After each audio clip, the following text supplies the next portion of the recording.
Ceritanya Edi ya, waktu periode pertama 1997 sampai 2000 berapa? 2 ya, periode pertama. Itu tema saya adalah survive saja. Dengan kondisi yang kocar-kacir kayak gitu, kota hancur-hancuran, orang pada liar-liarnya, ekonomi lumpuh, itu saya hanya survive, bagaimana menjaga ibu kota tetap survive, bisa berfungsi sebagai ibu kota negara. Pemimpin itu kalau sudah yakin ini menyelesaikan masalah, jangan pernah grogi dengan pernah mundur dengan rencana ini. Gitu. Nah, terus yang hal kedua nih, masalah Jakarta ini yang nggak selesai-selesai ini masalah banjir nih Bang Yos. Kira-kira gimana menurut Bang Yos ini? Konsep megapolitan itu menyelesaikan masalah yang realistis. Jadi istana itu dulu sama saya pindahkan ke Jonggol. Gitu. Jadi DPR RI, Cilangkap, Mabes Polri nggak perlu pindah. Karena gitu. dekat. Jadi hanya bikin istana di sana supaya terbuka gitu kan.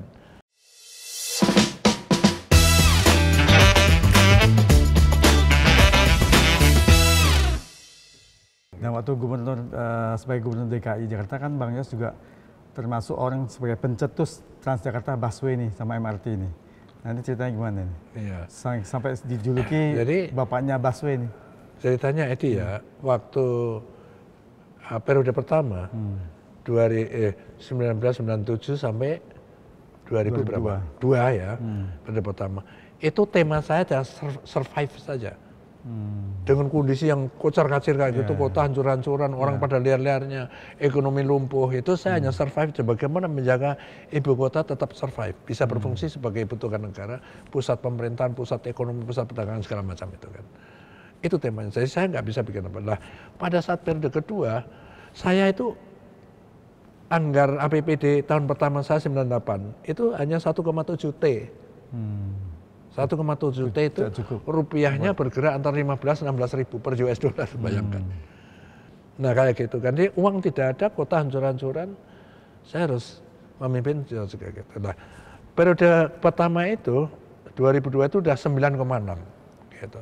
Nah itulah saya sudah mulai terpikir mengatasi masalah-masalah yang krusial. Oleh karena itu antara lain adalah kemacetan. Kemacetan di ibu kota ini, sekali lagi kan kembali tadi. Kenali dirimu, kenali musuhmu kan. Kenali dirimu, kenali musuhmu masalah. Kenapa Jakarta macet?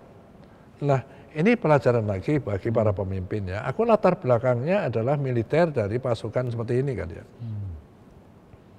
Jangan merasa jadi pemimpin tuh dari kita ini tahu semuanya. Jangan pernah merasa begitu. Saya mungkin kalau strategi pertempuran mungkin saya menguasainya ya. Tetapi masalah macet ini ada orang yang lebih ngerti. Siapa itu? Orang-orang dokter, profesor yang latar belakangnya transportasi. Itu yang saya kumpulkan dari universitas, berbagai universitas lah. Campuran secara kumpulnya saya bikin tim. Lo tau nggak rapat pertama dengan tim ini, itu nggak ada 5 menit. Gitu. Cepat sekali. Saya cerita saja setelah kumpulkan, karena Jakarta macet kayak gini, kerugian kita secara langsung maupun tidak langsung itu sangat besar. Gitu. Kita akan ngatasin gitu. Nah, oleh karena itu, tolong jawab pertanyaan saya. Aku mengatakan slide tek gitu. Mengapa Jakarta macet? Itu kan di layarnya kan. Sudah dibaca Prof? Sudah Pak Gubernur? Udah, Assalamualaikum. Udah selesai. Tugas mereka jawabnya dia yang berbulan-bulan. Dia survei, dia teliti. Oleh karena itu waktu di brief mengapa Jakarta macet, aku tahu A sampai Z. Pertumbuhan kendaraan dibandingkan pertumbuhan jalan aku ngerti. Berapa jumlah kendaraan di Jakarta, berapa kendaraan dan di luar Jakarta, Depok, Tangerang, Bogor, Bekasi masuk, itu segala macam. Aku ngerti persis. Berapa kendaraan bertambah, roda 2 berapa, roda 4 berapa, 1 hari, bukan 1 bulan. Nah sehingga pantas saja macet. Dan pertanyaan mendasar saya adalah kalau saya diamkan saja apa yang terjadi? Akan terjadi stuck. Ini stuck. Cerita ini tahun 2003 ya, cerita ini ya. Akan terjadi stuck pada 2014. Gitu. Padahal saya akan turun di 2007 kan. Artinya 7 tahun lagi. Biarlah dimakan gubernur berikutnya kan gitu kan. Pemimpin tidak boleh berpikir seperti itu. Malah petaka itu akan diserahkan kepada berikutnya. Jangan. Kalau tahu itu akan jadi malapetaka harus diselesaikan mulai sekarang. Apapun risikonya gitu. Nah oleh karena itu harus di dalam prosedur komando dan staf itu ada tahap namanya Jukcan, petunjuk perencanaan komandan. Ya komandannya kan saya gubernur kan, untuk tim ini. Plus anak buah saya yang terkait dengan masalah urusan kemacetan. Gitu. Jadi satu, harus yang kita tidak punya digelar kendaraan, jenis kendaraan yang makro sifatnya. Gitu. Artinya sekali angkut banyak diangkut. Ya. Yang kedua, jaringan kendaraan ini harus terintegrasi satu sama lain, saling mengakses. Gitulah, itu antara lain kan. Dan juga mengakses tetangga kita, Depok, Tangerang, Bogor, Bekasi gitu. Nah itulah makanya ada pola namanya jaringan transportasi makro ibu kota. Gitu, terdiri dari 4 moda. Satu yang paling bawah paling besar itu adalah ini subway ya.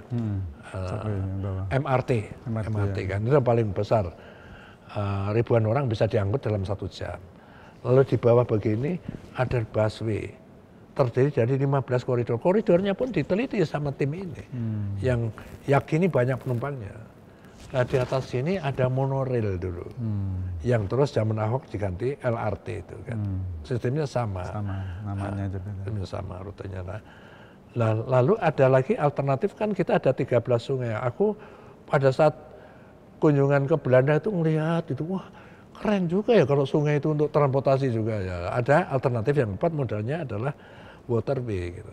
Jadi sekali lagi ada MRT, ada busway, ada LRT, sama ada waterway. Ini saling mengakses.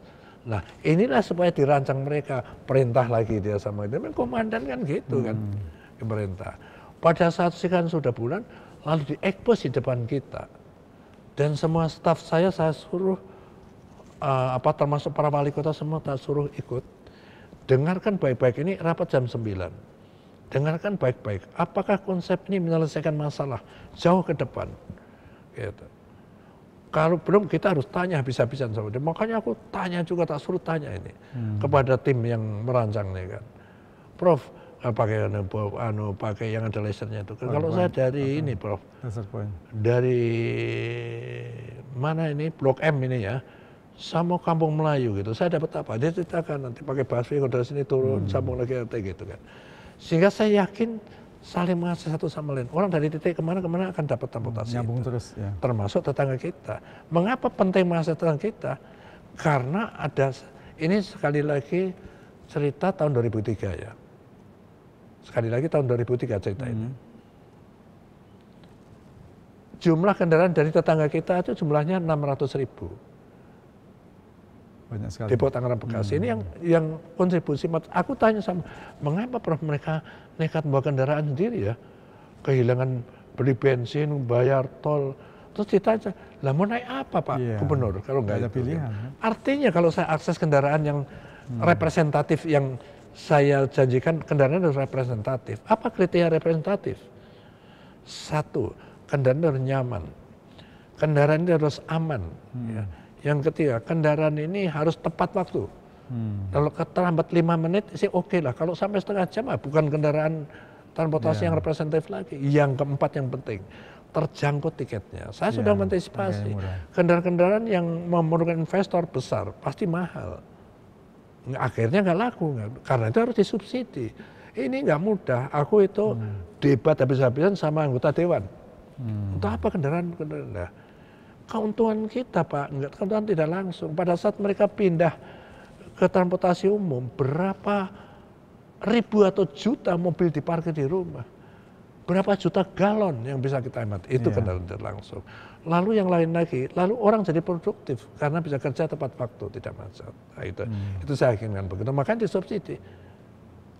Sekarang berapa ya? Tapi dulu naik busway asal tidak pindah aja itu 3.500 keliling Jakarta. Bayar lagi kalau mau pindah-pindah. Itu kan udah murah banget karena itu karena disubsidi pemerintah gitu kan. Jadi walaupun saat saya sudah meyakini menyelesaikan masalah, lalu saya sosialisasikan, reaksinya kan karena sudah menjadi menjadi budaya kita. Nah, yang budaya kita yang lama-lama harus kita rubah.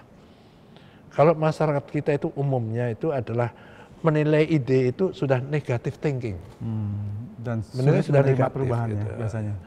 Nah Nah itu kita harus sadar. Tetapi sisi lain, pemimpin itu kalau sudah yakin ini menyelesaikan masalah, jangan pernah grogi dengan pernah mundur dengan rencana ini gitu. Karena menyelesaikan masalah.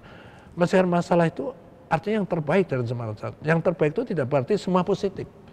Pasti ada orang yang merasa dirugikan gitu kan. Misalnya para pemilik mobil kan, wah ini tiga jalur sekarang akan diambil satu jalur untuk busway misalnya. Padahal mereka tidak mau memahami bahwa jalur Sudirman Tamrin itu nggak saya kurangi. Ada 3 jalur, saya minta kepada dinas yang bersangkutan coba di pertamanan.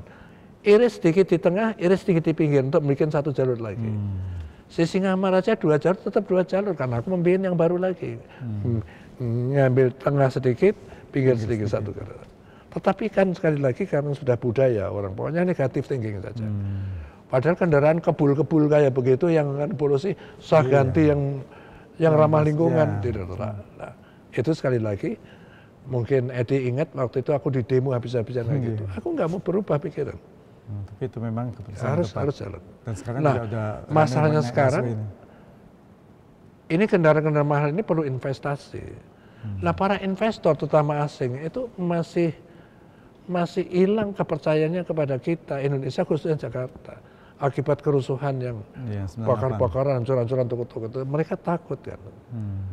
Nah, rencana bagus dan tidak pernah dimulai, bahasa guroannya itu ya, ini sampai hari raya monyet juga jadi kan gitu kan.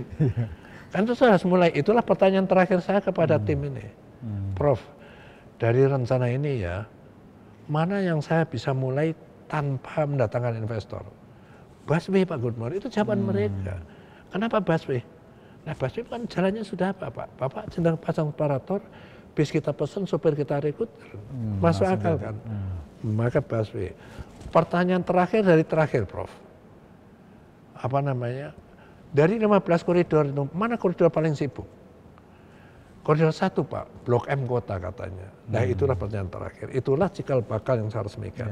Kalau saya solusikan, saya di demo habis-habisan tadi. Udah tim ini sudah nggak saya perlukan lagi, sudah. Udah sekarang aku bergerak dengan pasukan saya, dinas-dinas dan biru-biru yang terkait wali kota segala macam itu. Jadi saya ingin mengatakan ya, segala pekerjaan-pekerjaan yang penting itu ada prosesnya. Bukan tiba-tiba kita ingin, oh enggak.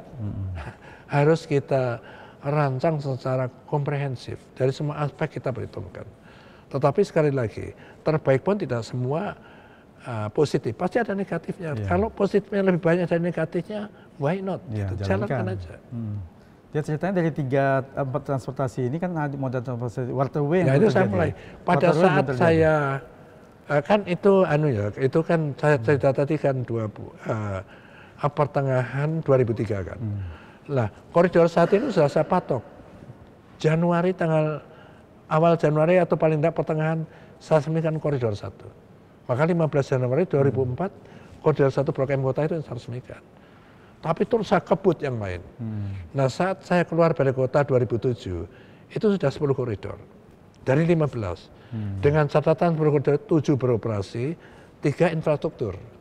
Sudah ada haltenya, sudah ada separatornya, ada kita pasang, tinggal rekrut sopir sama bis saja. Ini diteruskan Vogel. Dia nambah 1 lagi kalau nggak salah. Sekarang 15 itu mungkin 14 atau berapa, aku nggak. Berarti harus diteruskan terus sampai gubernur yang lain berikutnya ya. Dan yang saya suka terharu kalau lewat ya, terutama di jalan-jalan protokol Tamrin Sudirman gitu, haltenya keren, terus orang ngantrinya kayak begitu, betul-betul itu saya terus ingat itu, waduh. Coba kalau aku waktu di demo habis-habisan kayak gitu, aku mundur, aku kan nggak akan pernah terjadi. Ternyata busway itu menjadi transportasi jadi primadona transportasi masyarakat. Bang Yos, berarti program Bang Yos yang tadi 4 moda transportasi umum ini kan sampai gubernur sekarang baru terwujud 3 ini. Iya, sudah ada MRT, walaupun belum selesai rute itu harus disambung ya. Lalu LRT, ya tadinya monorail kan di LRT aja. Cuman yang kita lihat kan baru infrastrukturnya. Aku nggak pernah lihat keretanya lewat di kota itu, belum pernah lihat sampai sekarang. Ada tapi bukan di kota kan ada. Sepertinya kalau waterway ini kok waterway ini belum terlaksana. Ada niat gitu ya, padahal itu wacana gitu. lagi untuk kalau itu melanjutkannya. jadi jaringan transportasi, kiri kanannya jadi bagus gitu. Iya. Nggak jadi kumuh Iya. kayak sekarang ini. Jadi mungkin gubernur ke depannya kita harapkan bisa meneruskan waterway ini ya. Iya. Nah, terus yang hal kedua nih masalah Jakarta ini yang nggak selesai ini masalah banjir nih Bang Yos. Banjir, Kira-kira ya. gimana menurut Bang Yos ini? Iya, memang banjir ini begini ya. Banjir itu masalahnya ya, satu masalah medan. Ya. Jadi Jakarta ini yang pertama dilalui 13 sungai. Kan rumah sungai itu dari atas pengen cari laut gitu kan. Ya. Melewatin Jakarta ini 13 sungai. Beda sekali dengan ibu kota negara yang lainnya. Aku lupa ya ibu kota mana ya, waktu di Polandia apa itu sungai besar, tapi satu sungai gitu ya, ini 13 sungai. Ya. Lalu juga 30% permukaan tanah Jakarta di bawah permukaan laut. Dan turun juga 30% tiap tahun turun. ya. Dan tiap kali juga turun itu tadi. Nah, ini juga masalah gitu. Nah, itu sebabnya maka banjir itu tidak bisa diselesaikan oleh Jakarta sendiri di hilir saja gitu. Meski ya yang pertama kan di hilirnya yang pertama ya. Kan gini, oleh karena itu ada 3 konsep menyelesaikan banjir. Satu, itu ngatasin yang 30% yang di bawah permukaan laut itu kan bukan jadi satu kan, terpencar di mana-mana ya. Itu dipasang pompa air. Nah, disedot dibuang ke sungai yang terdekat. Zaman saya 72 pompa air, sekarang mungkin sudah ratusan ditambah gubernur-gubernur berikutnya kan. Ya. Terus yang di sungai ini kan dibikin namanya kanal. Kanal itu kayak gini, kalau ini laut, ini selatan, ini dibikin Belanda begini. Zaman Belanda dia bikin kanal barat, gini separuh begini. Ini kan saya pelajari tahun 1933 atau 35 gitu, dia bikin ini kan. Nah, oleh karena zaman saya tak bikin lagi timur, Banjarnegara Timur gini. Untuk jadi sungai yang 13 itu langsung ini terus dibuang ke laut. Namun demikian, pada saat debit air itu sangat tinggi, besar di sana, tetap aja nih meledak, itulah banjir antara lain. Nah, lalu penyelesaiannya gimana? Penyelesaian di hulu. Nah, ini aku sudah bikin konsep yang kayak gitu itu tadi. Di sana dibikin waduk-waduk raksasa gitu untuk membelokkan sungai itu ke waduk dulu itu. Yang 13 ini kita belokkan. 3 atau 4 waduk raksasa gitu. Pada saat musim hujan deras itu penampungan air, pada saat musim kemarau dia bisa jadi asal irigasi ya, untuk rekreasi, untuk sport bisa gitu. Jadi multifungsi sebenarnya. Nah, ini sudah ada konsepnya. Nah, masalahnya di daerah sana itu daerah orang lain ya, yang tidak bisa beda, ya, bukan dijangkau oleh Gubernur DKI. Jadi apapun di hilir di Jakarta diselesaikan serapi apapun, pada saat debit air besar di sini ya tetap aja tenggelam tanpa ada penyelesaian di daerah selatan di hulu, gitu. Jadi ini semua ada masalah banjir, masalah transportasi, masalah kependudukan. Itu sebabnya saya menggagas dulu Jakarta dijadikan megapolitan. Dan itu memperjasa sampai saya ke Kuala Lumpur. Saya ke Kuala Lumpur, di kantornya Mahathir saya diskusi. Habis-habis 1 jam saya diskusi sama beliau itu. Di situ. Saya bertanya kenapa yang mulia Kuala Lumpur bukannya pindah ke Putrajaya kan. Putrajaya gitu.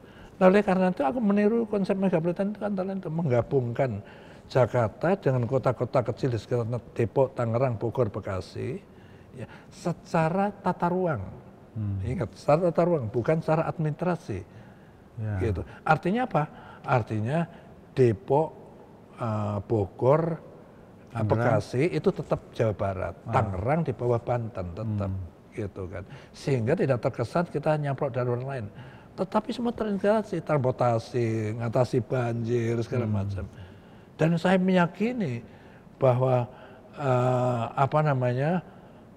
konsep megapolitan itu menyelesaikan masalah yang realistis. Jadi istana itu dulu sama saya pindahkan ke Jonggol. Gitu. Jadi DPR RI, Cilangkap, Mabes Polri nggak perlu pindah. Karena gitu. dekat. Jadi hanya bikin istana di sana supaya terbuka gitu kan.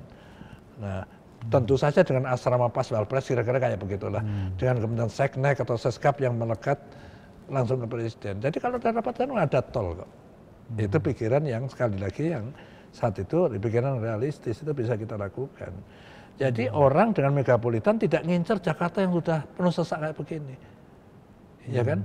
Dia akan bikin bank, membuat apartemen itu di tanah-tanah Depok atau mungkin Bogor yang masih murah kan gitu. Jadi terbuka. Kita tata lagi nanti, oh di sana kawasan untuk pendidikan, di sana kawasan untuk sentra ekonomi, di sana pemukiman, itu bisa kita atur kembali sehingga luas kan sampai puncak sana sampai daerah pasti keren banget itu. Jadi menurut Bang Nah Yos konsep ini yang pernah merespon adalah zaman Pak SBY. Malah dibesarkan sampai Sukabumi, oke lah, tetapi kan nggak direalisasi juga kan. Nah, oleh karena aku bertanya-tanya, kenapa enggak itu yang jadi pilihan kita? Sekali lagi itu pikiran saya, yang di luar pemerintahan kan nggak ngerti. Jadi menurut Bang Yos nih ibu kotanya pindah ke IKN sana mungkin gimana? Tepat? Iya, ya itu tadi kan kalau memindahkan di sana itu kan bukan hanya memindahkan aja kan. Itu kan nanti juga memindahkan orang ya. Jadi membuat rencana besar itu kan harus dari semua aspek diperhitungkan. Ya, ekonomi sudah pastilah. Apakah layak saat ini kita mendekati ibu kota? Sekali lagi catatannya, kecuali Jakarta tidak bisa berfungsi lagi. Misalnya data-data nasional atau internasional, betul, saya kira enggak, tetap masih bisa ya. Lalu kedua, masalah historis ya. Mengapa dulu Jakarta jadi ibu kota? Juga masalah-masalah lain geografis, ya. Masalah yang perlu diperhitungkan, masalah psikologis. Orang umumnya sudah merasa mapan di sini, terutama dia pindah itu bukan hal mudah. Karena sekali pindah dia, pindah dengan anak istrinya, ya kan?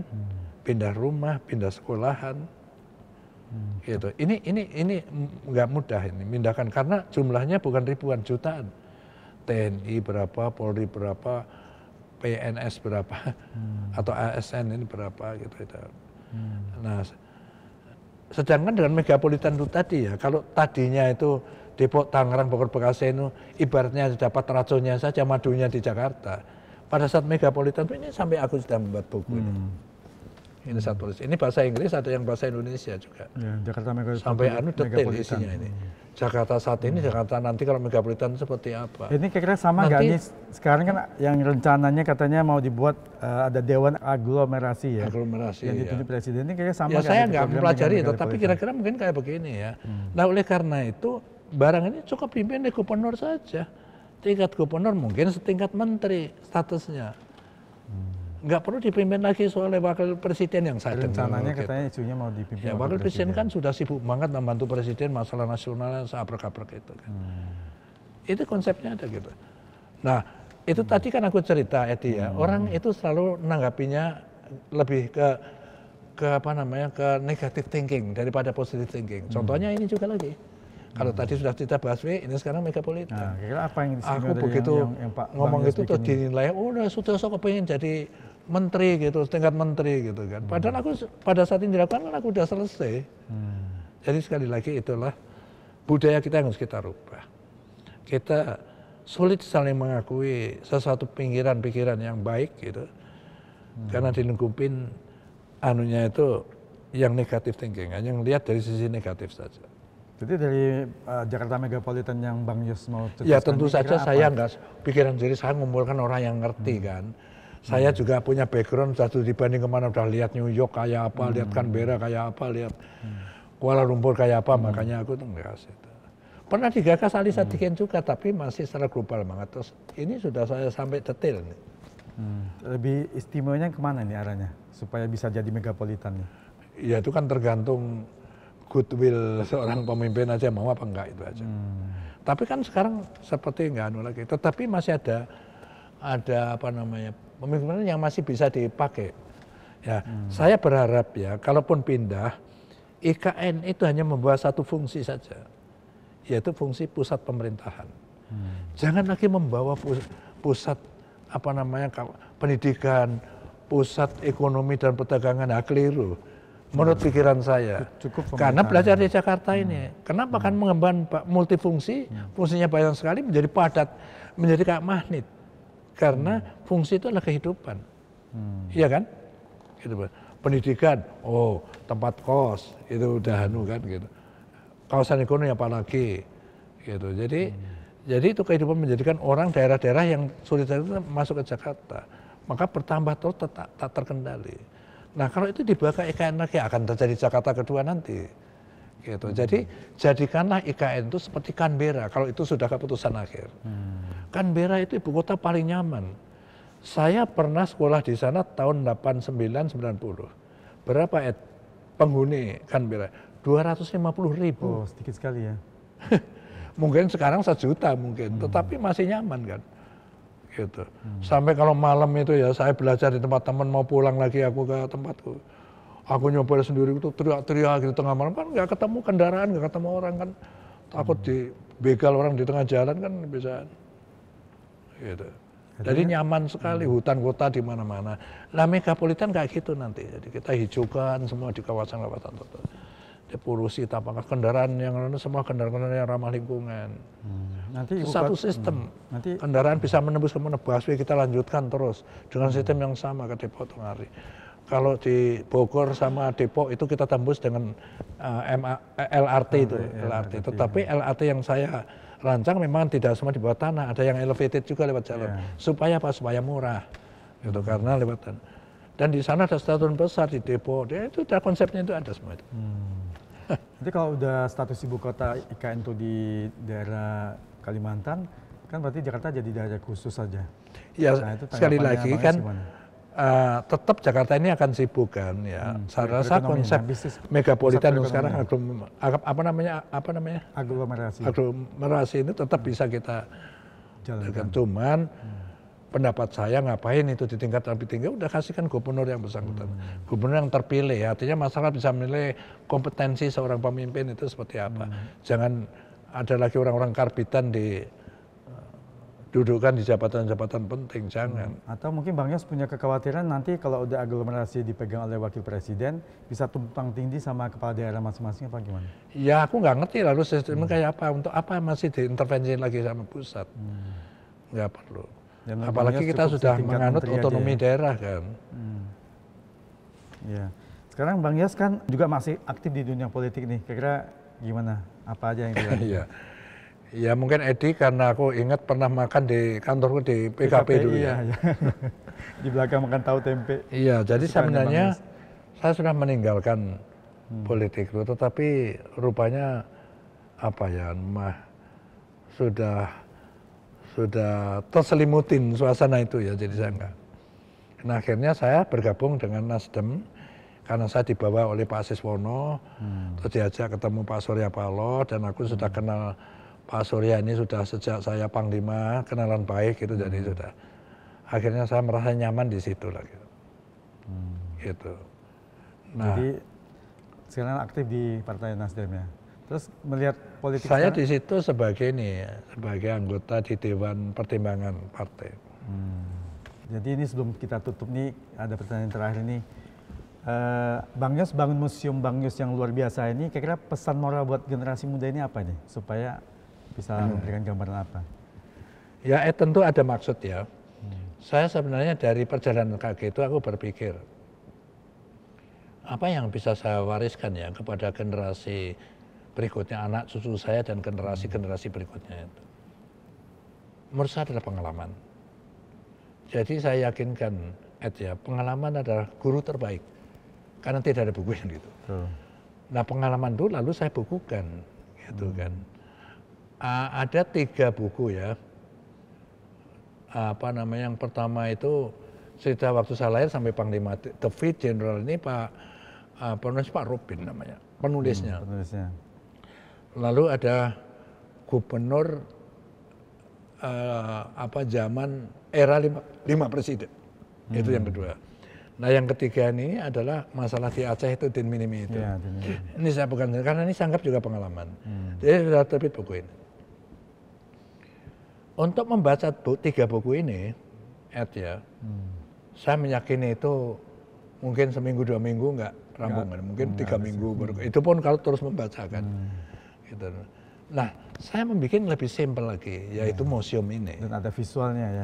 Ada visualnya kayak gitu, dan disertai foto-foto di belakangnya. Kalau nggak ada foto-fotonya kan kita dipikir bohong aja kan. Semua kan ada. Betul, ada bukti fakta semuanya. Nah gitu kan. Jadi dengan membaca penjelasan-penjelasan singkat seperti itu, lihat, itu sudah saya hitung keliling, makanya ada arah panah ini kan. Arah panah mulai dari kecil jadi gembala kambing. Itu kira-kira 1/4, 1,5 jam lah. Selesai dengan pelan lihat ke sana gitu keluar ya. Nah, itu lalu keluar museum ini, saya berharap anak muda ini bergumam itu. Wah, Sutioso, Bang Yos, anak desa, anak miskin bisa kayak gitu. Apalagi gue, masa nggak bisa gitu loh. Jadi ingin itu yang memotivasi itu yang ingin saya inginkan. Nah, oleh karena itu ini khusus museum ini saya tujukan kepada anak-anak yang ada di pesisir, yang di pegunungan, anak nelayan, anak petani yang miskin itu. Miskin bukanlah lalu malah petaka karena bukan gitu. Itu adalah tantangan. Gitu. Untuk kita rebut itu. Oleh karena itu yang pertama harus ada keyakinan yang kencang. Dengan dalih itu tadi, kalau orang lain bisa kenapa gua nggak bisa? Gitu. Dengan sekurang-kurangnya, ini contohnya sepeda nggak punya. Lu tau nggak sekolah SMP, SMP itu kan 3 tahun kan. Aku 3 kali pindah sekolah dan in the cost. Loh kenapa bisa begitu? Aku kan nggak ngerti kenapa aku disuruh pindah-pindah terus. Karena ayah saya harus mencari sekolahan dan in the cost-nya itu dekat. Supaya aku bisa jalan kaki. Gitu kan. Karena sepeda aja nggak punya itu tadi kan. Itu kan. 3 kali aku pindah sekolah. SMA ya aku nggak. 2 kali sekolah di Semarang. Ditungguin ibu saya tadi kan. Tapi ibu saya kan ngerti aku hanya ibu aja. Aku sudah mulai kehidupan saya sudah mulai meningkat kesejahteraannya kan. Kalau dulu sepeda nggak punya, aku punya Ducati motor itu kan yang 2 koplingnya gini kan. Dibelikan kakak saya gitu. Jadi sudah mulai jadi pegundal aku.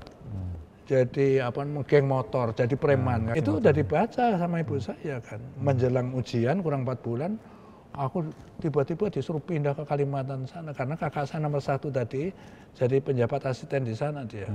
Kakak saya nomor 1, nomor 2 dengan nomor 3. 1 dan 3 itu di sana. Udah mapan hidupnya lah gitu. Jadi aku 4 bulan, maka aku lulusan SMA Pontianak lulusnya.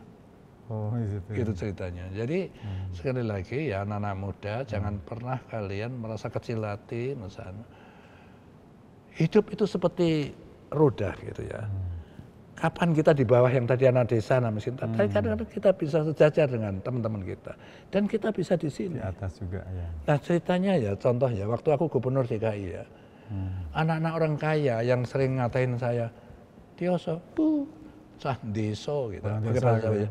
Jadi anak desa atau cah deso itu predikat yang paling rendah lah, kasta paling rendah. Dan itu paling menyakitkan saat itu. Deso kere itu miskin gitu. Deso kere gitu. Pada saat saya jadi gubernur, anak-anak orang kaya ini justru keleleran nyari nyari apa proyek-proyek di DKI lah gitu kan. Aku tetap aja tak rangkul, tak cium namanya teman gitu. Dan tetapi saya tetap nggak ada prioritas kayak gitu, aku nggak mau keluarga saya, teman-teman saya nggak. Ya lelang ya. Itu harus lewat prosedur yang ada. Gitu. Jadi ini satu memori yang saya pikir perlu diwariskan orang. Gitu. Dan mudah-mudahan ya benar-benar pengalaman itu sebenarnya guru mereka. Gitu. Dan luar biasa, memang minggu lalu juga saya mengunjungi Museum Bang Yos ini lebih dari 1,5 jam sampai 2 jam saya Bang Yos. Karena saya teliti, saya baca-baca sedikit sampai ke ujung sana itu wah luar biasa. Ya. Jadi kalau di koridor sana itu koridor kesimpulan, gitu. Waktu taruh kan ada kan waktu letnan terus sana sampai jadi terakhir itu saya di perusahaan jadi komisaris di Semen Indonesia itu titik saya di pemerintahan lah. Sudah ending saya. Makasih Bang Yos nih, ada Cendera Mata dari Edser On buat Bang Yos nih. Waduh, ayo berdiri. Ini sangat berguna bagi saya. Anda lihat ini semuanya, itu ada souvenir dari orang lain. Termasuk dari Pak Harto, ada uang 50.000 yang ditandangani Pak Harto, itu ada antar lain. Dari Putin ada, dari pejabat pemerintahan ada. Nanti ini juga bisa masuk dalam museum. Pasti. Semua kenang-kenang orang lain saya himpun semua di sini. Iya, makasih nih Bang Yos diberi kesempatan nih. Sukses ya. Sukses, makasih Bang Yos, makasih. Makasih Bang Yos atas waktu dan tempatnya yang luar biasa ini dan juga sharing pengalaman buat para pemirsa. Saya juga merasa terhormat, Ed. Saya bisa menyampaikan pengalaman-pengalaman saya ini lewat podcastnya Edi dan mudah-mudahan masyarakat terutama generasi muda bisa belajar yang baik dari saya. Ya. Kok ada catatan yang baik, yang buruk juga banyak dari diri saya kan. Kalau mendengar itu, melihat itu, jangan itu kesampingkan, jangan ditiru. Gitu. Pengalaman yang baiklah Anda tiru. Orang lain bisa, kenapa tidak bisa? Sukses bukan jatuh dari langit. Sukses itu harus kita cari, kita lakukan, kita yakin, kita paham, aku harus bisa melakukan yang terbaik dari tugas saya itu. Ya, makasih Dan Bang Yos. anggaplah sukses adalah hal yang biasa.